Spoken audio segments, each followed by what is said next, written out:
경외하는 자의 선물, 곧 자유를 가지고 하나님의 은혜를 같이 나누게. 여러분, 실존은 본질에 앞선다라는 말을 들어보셨나요? 우리 인간이 창조된 본래 목적보다 현재의 모습이 더 본능적으로 끌린다는 말입니다. 실존은 본질에 앞선다. 프랑스의 실존주의 철학자 샤르트라가 말했던 말인데, 인간은 세상에 던져진 존재라는 말이에요. 세상에 어느 날 던져진 인간은 단지 자유를 선고받았을 뿐이에요. 자기가 무슨 사람이 될지는 그 환경과 상관없이 선택하는 자유를 가지고 만들어가는 거래요.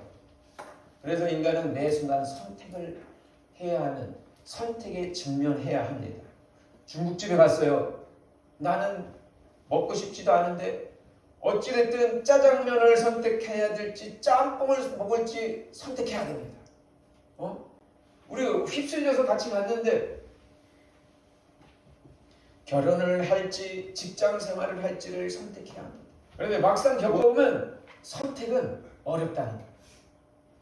왜냐하면 정답이 없으니까.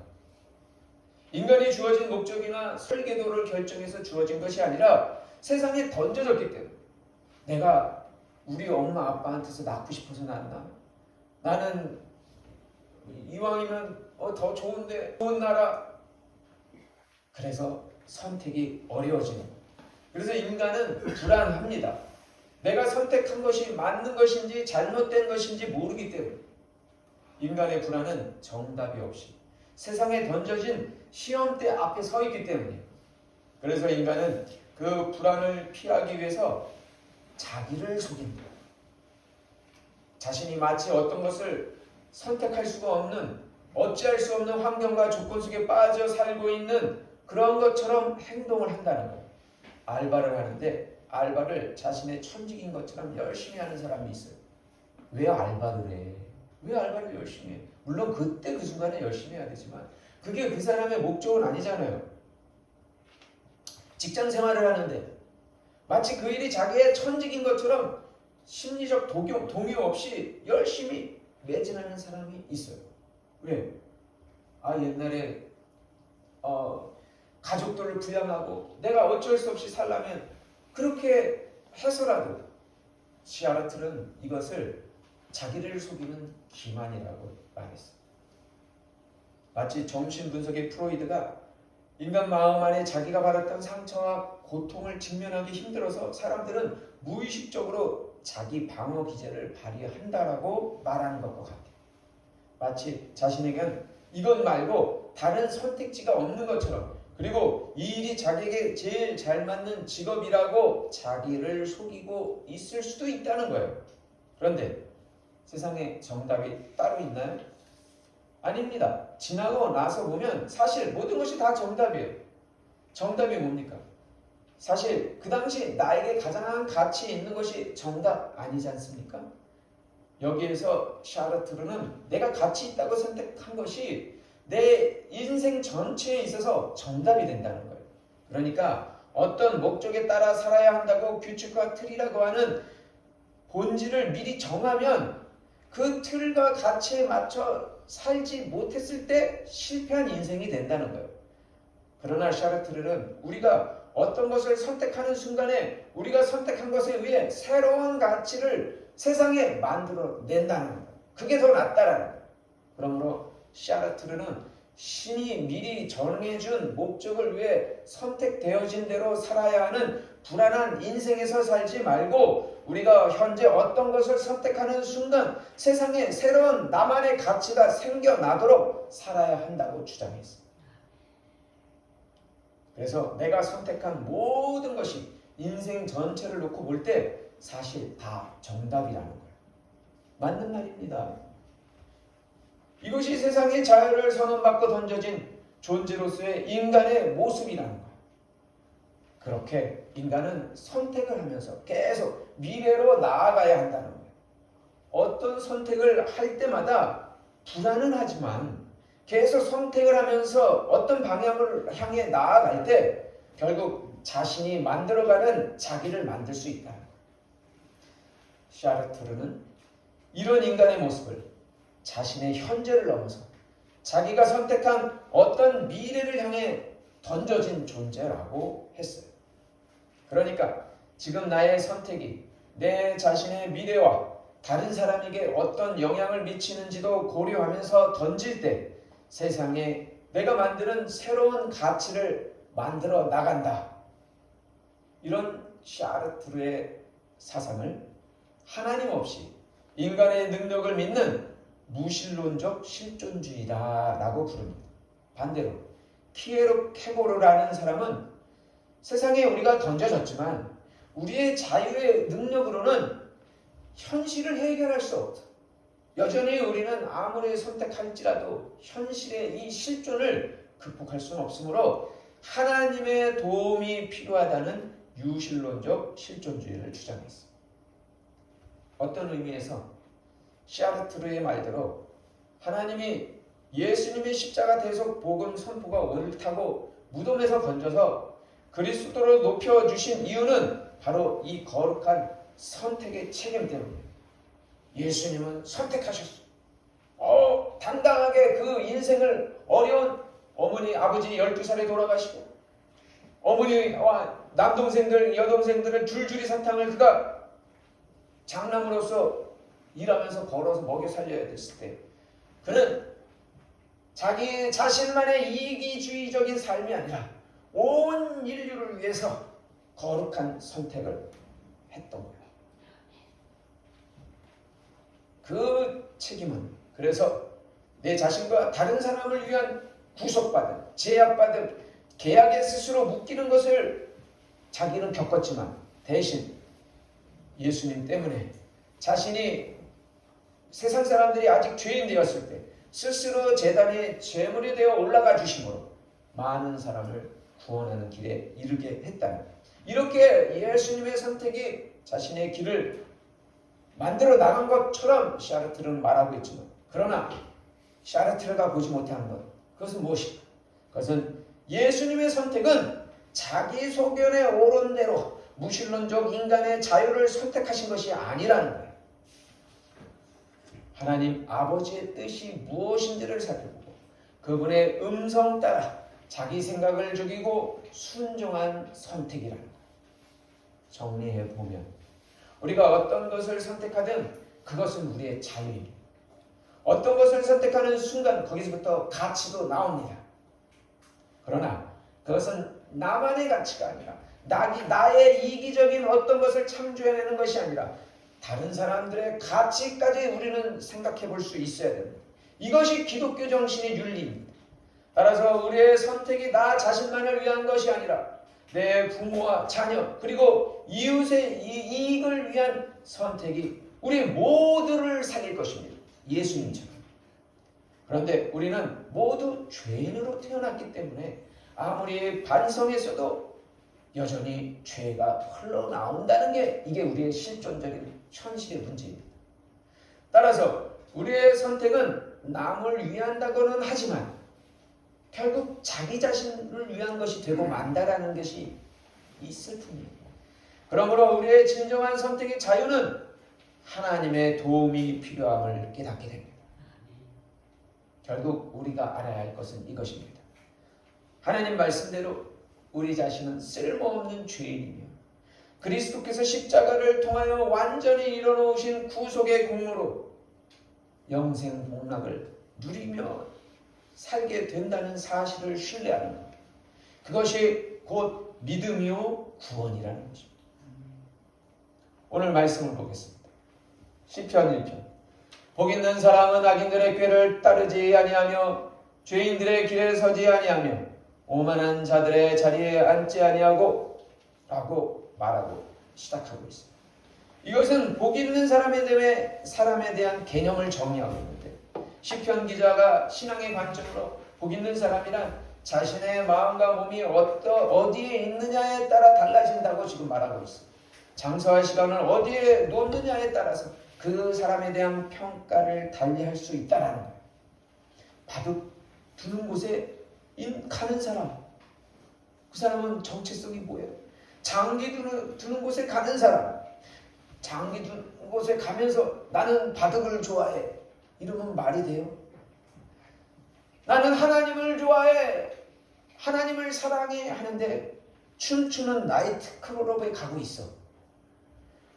술자리에 가는 사람, 여행 가는 사람, 자기 자리에 앉아 성경을 보는 사람, 그런 사람들은 각각 그 사람의 정체성을 보여주고 있다는 거예요. 시편 1편 기자는 여호와의 말씀을 밤과 낮으로 읽고 읊조리고 있는 사람을 복 있는 사람으로 정의하고 있어요. 이 말은 복의 근거를 여호와께 두고 있다는 거예요. 이게 무슨 뜻일까? 복 있는 사람의 특징이 여호와의 말씀을 읽는 사람은 그가 하는 모든 일에 다 형통함을 받을 것이기 때문이라는 거예요. 이와 반대로 말씀을 갖가지 하지 않는 사람은 악인이라는 거예요. 그런 사람은 심판을 견디지 못할 것이고 의인들의 모임에도 들지 못할 것이라고 합니다. 이게 뭡니까? 아니 단지 성경을 가까이 하지 않고 읊조리지 않는다고, 묵상하지 않는다고 왜 의인이고 반대인 사람들은 악인이며 심판을 견디지 못하게 될 것이라고 말하고 있는 겁니다. 게다가 마지막 6절에 뭐라고 합니까? 같이 한번 읽어보겠습니다. 시작. 무릇 의인들은 여호와께서 인정하시나 악인들의 길은 망하리로다. 아주 완전히 그냥 대놓고 선포하기를, 의인은 여호와께서 인정하시나 악인들의 길은 망할 것이라고 악당까지 그냥 저주를 퍼붓고 마무리 짓고 있지 않습니까? 시편은 성경을 가까이 읽는 사람을 의인이라, 복 있는 사람이라 아예 정의를 내리고 시작하고, 악인은 아예 그 하는 길의 끝은 망할 것이라고 성경이 이렇게 선과 악을 선명하게 대비시켜 놔서 오해받기 쉬운 거예요. 그냥 하나님은 그냥 얄짤 없어. 조금도 그냥 하나님께 가까이 나가 어쩔 수 없는 상황은 봐주시지도 않는 것 같아. 이렇게 오해받는 것 같아. 시편 1편 저자는 복 있는 자의 특징을 나열하고 그에 대비하여 악인들의 심판과 저주를 선포하고 있어요. 그렇다면 듣는 청자들과 읽는 독자들은 당연히 복 있는 사람의 범주에 어떡하라는 거야? 들어가라는 거야. 아마도 이를 촉구하기 위해 강한 어법을 쓴 것일 수도 있어요. 그렇다면 이제 복 있는 사람의 정의가 무엇인지를 살펴봐야 하겠습니다. 그런데 여호와의 말씀을 낮과 밤으로 읽고 읊조리고 있는 사람을 복 있는 사람으로 정의하고 있는데 왜 그럴까? 지금 이스라엘에 가면 지금도 그래요. 직장도 가정도 포기하고 오직 하루 종일 성경 말씀에만 매달려 읽고 쓰는 사람들이 있어요. 한국으로 치자면 그에 비해 그분들에 비하면 약하지만 목회자를 연상하게 합니다. 그러나 제가 이렇게 겪어보니 대형 교회나 작은 교회나 목회자들은 항상 부족감에 시달리고 고달파요. 그분들은 자신들을 행복한 사람이라고 여길까요? 그렇다면 성경이 말하는 의인한 무엇일까? 지난 이틀 전인가요? 금요일 날에 아내가 캐나다에 있는 어떤 전도사님과 통화하는 내용을 옆에서 잠시 듣게 되었어요. 아내가 새벽에 혼자서 기도하다가 주님께서 받은 말씀을 받았는데 마침 오전에 그 캐나다의 전도사님이 저희 아내한테 전화를 한 거예요. 그래서 그 말씀을 저희 아내가 나누고 있었던 거예요. 그 말씀은 전도서 7장 14절이었어요. 무슨 말이냐면 형통한 날에는 기뻐하고 곤고한 날에는 되돌아보아라 라는 말씀이었어요. 그렇습니다. 형통한 날에는 좋은 일이 있으니까 당연히 기뻐해야 되죠. 그러나 곤고한 날에는 되돌아보는데 뭘 되돌아보냐 하면 자신을 되돌아, 자신의 위치를 되돌아. 네가 그동안에 바둑 두는 데 가 있는지, 장기 두는 데 가 있었는지, 춤추는 데 가 있었는지, 그러면서 네가 하나님을 찾는다고 말하고 있는 것인지 되돌아보라는 거예요. 신명기 33장 29절에도 이스라엘이여 너는 행복한 사람이로다. 여호와의 구원을 너같이 얻은 백성이 누구냐? 라고 말씀하셨습니다. 아니 아직 약속의 땅에 들어가지도 못했는데 무슨 구원이고 그리고 행복이야. 그런데 모세가 지금 말하고 있는 것은 사막 40년의 고생이 하나님을 만나고 구원을 받은 행복을 누리는 계기가 되었다는 뜻인 거예요. 또한 이 두 가지를 하나님이 병행케 하사 사람이 그의 장래의 일을 능히 헤아려 알지 못하게 하셨느니라 라고 전도서 7장 14절에 계속 말하고 있어요. 이 두 가지 곧 형통한 날에는 기뻐하되 공고한 날에는 자신을 되돌아보아라 하고 이 두 가지를 하나님이 병행하게 하사 사람이 그 장래의 일을 능히 헤아려 알지 못하게 하셨느니라. 하나님이 왜 똑똑한 인간 만물의 영장을 아니 왜 자기의 장래의 일은 자기의 죽을 일은 왜 알지 못하게 하셨을까? 지금 과학자들이 말해요. 지구 안에는요 대멸망이 살아있는 생물들이 완전히 멸망하기를 이미 5번이 했대. 놀랍죠? 그러니 이제 6번째 대멸망이 올 거래요. 그런데 공통점이 있대. 대멸망을 할 때마다 공통점은 그 멸망했던 그때 살았었던 시대에 가장 많았던 생물들은 다 멸망했대. 그 생물들이 다른 생물들을 다 죽였대. 그래서 생물의 다양성이 없어졌기 때문에 그 살아나갈 만약에 하나만 고리가 사슬이 끊어지면 모든 것이 다 죽어나간다. 그런데 그때 5번째, 4번째가 공룡시대. 공룡시대 때 보세요. 나머지 것들을 다 잡아먹으니까 어떻게 해요? 살아있는 공룡들도 이제 먹을 게 없어. 조금 더 있다가 결국 하늘에서 별똥별이 떨어져가지고 대폭발이 일어나가지고 싹 다 타죽어. 살아있는 95%의 종류가 사라지고 종류가 5%의 종류도 겨우 살아남아. 그래서 지금 겨우 그것이 또 그런데 그들이 없어졌기 때문에 공룡이 없어졌기 때문에 포유류 곧 인류의 조상들 인류의 조상을 뭐로 주냐면 쥐새끼 모양이었대요. 쥐새끼 모양의 인류가 거기서 살아남을 공룡이 지금까지 살아있더라면 우리는 지금 이렇게 만물의 영장 이 아름다운 오 아름다워라 대한민국이여 하면서 가을 경치를 보면서 맛있는 음식을 먹을 수 있었을까요? 동굴 속이나 찍찍찍 그리면서 그들을 다 걷어가 주심으로 우리가 이렇게 만물의 영장이 됩니다. 그러므로 우리도 교만할 수 없어요. 보세요. 사람들이 동물의 종류를 얼마나 다 종류를 없애버렸는지. 그래서 그 생물의 숫자는 많어. 왜냐하면 가축의 숫자가 많기 때문에. 왜? 먹어야 되니까. 그런데 종류가 사라져버렸어. 그래서 인류가 이렇게 많은 종류를 없애고 짐승들을 먹이려고 키워놓고 했는데 가장 많은 개체수는 뭐예요? 사람인 거예요. 사람. 공룡의 시대처럼 가장 많은 개체수는 결국은 대멸망 때 없어집니다. 그러므로 어떻게 돼요? 보통 한 생물이 살아있을 동안이 100만 년인데 지금 인류가 나온 지가 30만 년이래요. 한 70만 년은 더 살아야 될 거 아니야. 인류가 존재해야 될 거예요. 그러려면 어떻게 해야 되겠어요?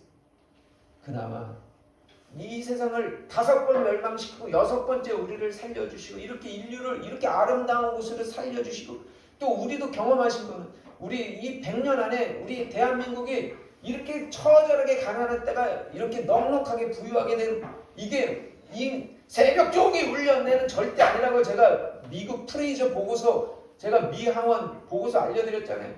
이거는 오히려 외국이 우리나라를 원조해줬던 것 때문이지 우리 스스로의 머리로 이렇게 부자가 될 것 같았으면 왜 조선시대 때 고려시대 때 왜 그때 우리가 가난했어? 아니 몽골 사람들이 와서 흘린 토를 먹으면서 살았어. 그 정도로 가난. 아니 몽골까지 갈 필요 없어. 조선시대 때 보세요. 응? 얼마나 먹을 게 없으면 만주로 다 갔어. 왜? 이 땅에서 먹을 게 없으니까 다 만주로 갔어. 그렇게 가난했던 우리가 지금 이렇게 쌀 걱정 정도 안 할 정도 된 이게 우리의 노력이 우리의 머리라고 착각하면 안 돼요. 이 모든 것이 하나님의 은혜인데 이렇게 좋은 것을 줬는데 좀 더 누리며 살아야 되지 않겠어요? 그러면 어떻게 해야 되겠어? 하나 남은 것은 우리의 교만을 내려놓고 하나님 앞에 겸손해야 될 것 아니겠어요?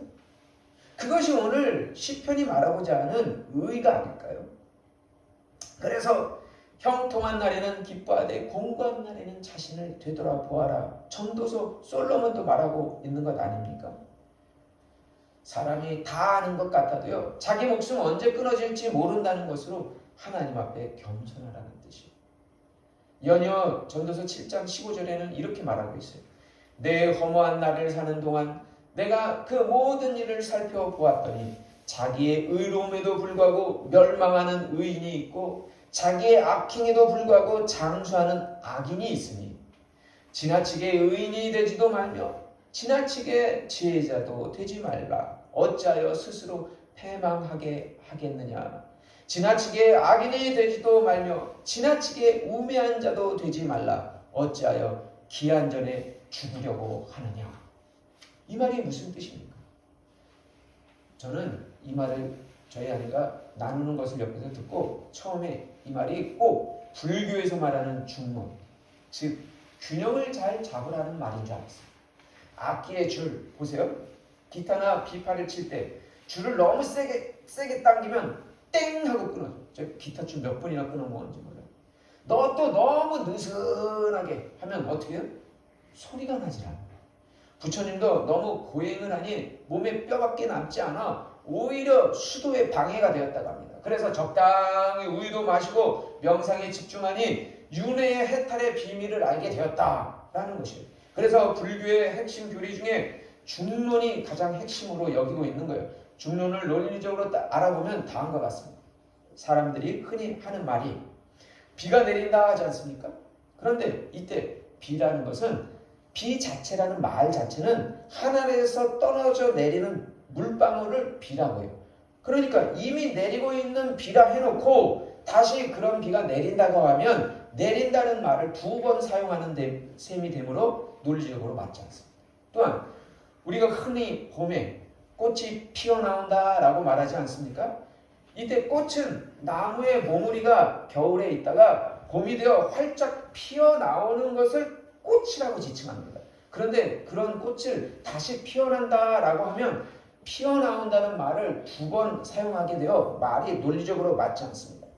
이렇게 우리가 사용하는 언어가 얼마나 맞지 않은지를 모르고 있다라는 거예요. 중론의 핵심은. 그러므로 불교에서 특히 중론에서 말을 많이 하면 허튼 소리를 하게 될 것이므로 오히려 도에서 멀어지므로 무건 수행을 하라는 그런 말 뜻으로. 그리고 또 진리의 도를 문자로 공부하면 체득될 수가 없다고 말하는 거예요. 그래서 불린 문자 문자 대신에 깨달음으로 나가라 이런 뜻이에요. 하루는 제자가 스승님을 찾아와 불교의 핵심을 알려달라고 합니다. 그러자 스승님은 이렇게 말합니다.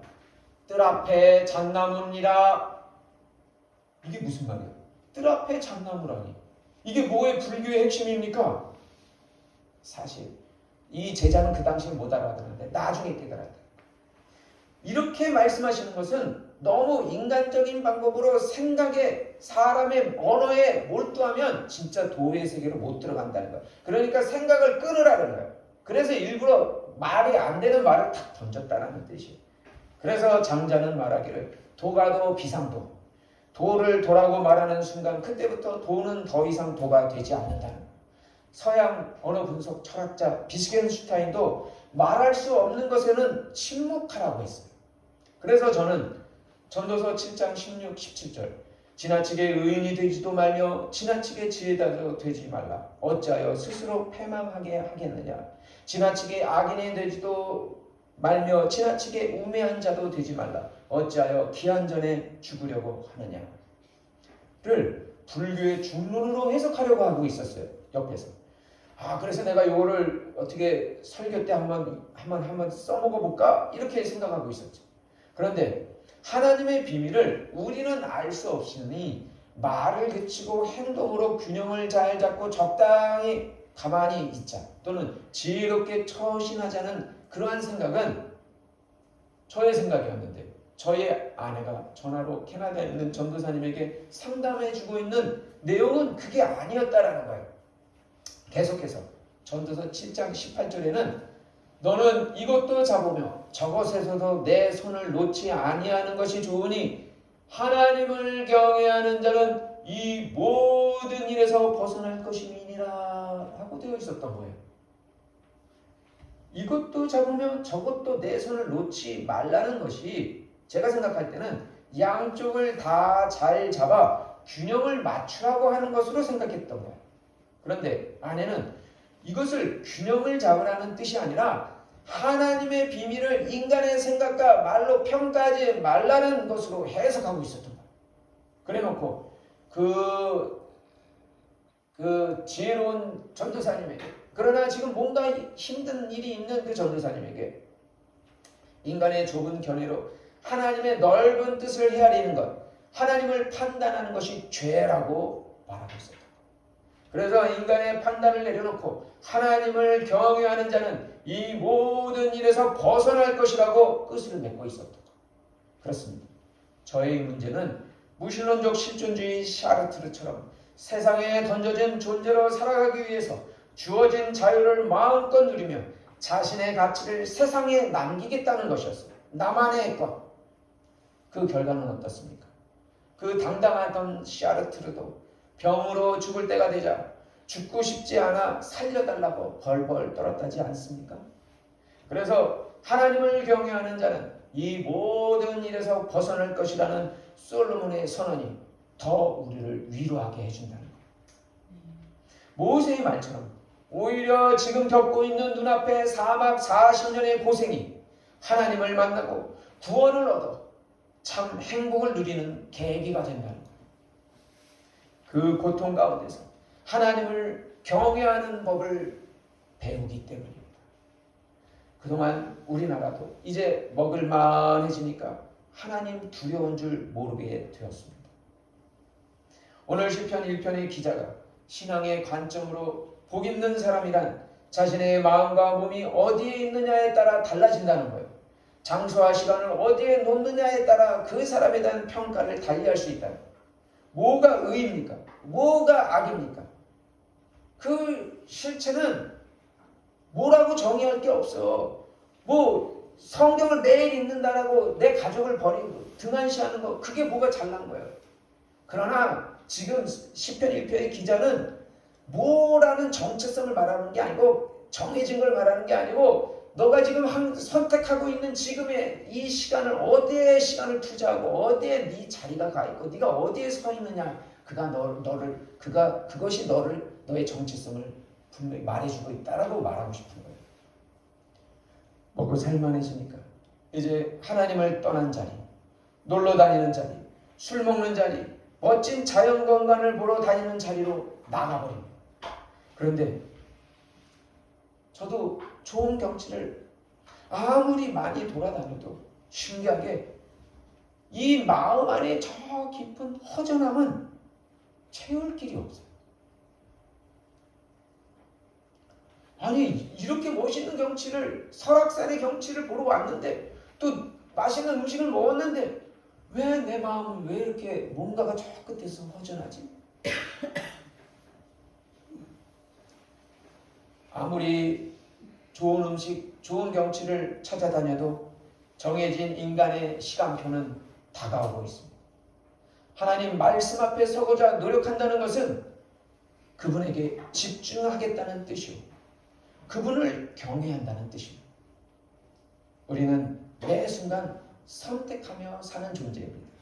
우리가 태어날 때부터 부여받은 자유를 가지고 매 순간 선택하며 우리가 만든 가치를 창조합니다. 그러나 그 책임은 우리가 져야 합니다. 그런데 우리는 여전히 죄인이며 불만과 불안감을 느끼며 살아갑니다. 우리는 다 죄인이어서 불완전하여 선행이나 선한 성품이나 개인적인 노력이나 그 어떠한 것으로도 하늘나라에 갈 수가 없습니다. 구원의 유일한 소망은 갈보리의 십자가 위에서 예수 그리스도께서 완성하신 일에 달려 있습니다. 그러니까 구원의 능력은 우리의 올바른 선택에서 나온 것이 아니라 예수님의 하나님을 향한 인내와 순종의 선택에서 나온 것이라는 것입니다. 우리가 의지해야 할 것이 있다면 바로 하나님의 아들 예수께서 인내하시고 선택하시고 순종하신 십자가의 공로뿐인 것입니다. 그리고 우리가 해야 할 우리에게 남겨주신 첫 번째 선택은 우리에게 주신 자유는 무엇을 선택하라는 거예요? 하나님을 두려워하는 법, 경외하는 법부터 배워야 한다는 거예요. 그것이 우리를 살리게 할 것이며 우리에게 참 자유를 줄 것이며 그분과 영원한 교제 가운데 영생을 누리게 하기 때문입니다. 그리고 경외조차도 내가 하는 것이 아닙니다. 주님이 하셨습니다. 오늘 말씀 다시 한번 1절 2절 같이 읽겠습니다. 시작. 복 있는 사람은 악인들의 꾀를 따르지 아니하며 죄인들의 길에 서지 아니하며 오만한 자들의 자리에 앉지 아니하고 오직 여호와의 율법을 즐거워하며 그의 율법을 주야로 묵상하는도다. 아멘. 기도하시겠습니다. 사랑해 주님 감사합니다. 고맙습니다. 저희를 하나님 아버지 자녀로 불러주시고 하나님을 경외하는 자의 선물 자유를 주셔서 하나님 아버지 저희에게 다른 것 아니라 저희들의 시간과 몸과 모든 마음을 주님과 만나는 자리로 불러주시니 감사합니다. 이것조차도 우리는 죄인에게 하나님 아버지 올바른 선택을 할 수 없고 여전히 죄만 흘러나오는데 하나님 이것조차도 주님을 경외하는 것조차도 주님 앞에 맡겨드리고 주님의 공로에 의지하오니 주님의 십자가 공로로 우리를 하나님 아버지 우리의 죄 가운데서 대속으로 이끌어 주셔서 오늘도 주님 앞에 불러주시니 감사합니다. 하나님 아버지 우리가 하나님 아버지 인간의 선택으로 인간의 자유의지로 하나님 아버지 우리가 우리의 참 가치를 창조해내는 것이 아니라 우리가 오히려 우리의 선택으로 하나님 십자가에 달리신 예수님을 경외할 때 하나님 아버지 우리에게 주어지신 유일하시고 영원하신 참 자유가 저에게 주어진 줄로 믿습니다. 이 자유를 주신 하나님 감사합니다. 이 선물을 받아 오늘도 돌아가며 일주일을 살아갈 때 하나님 아버지 하나님의 능력으로 당당하게 이 세상을 이기며 살 수 있도록 도와주시옵소서. 예수님 이름으로 기도드립니다. 아멘. 찬송가 9점 부르면서 준비한 예물 하나님 앞에 올려드립니다. 예수님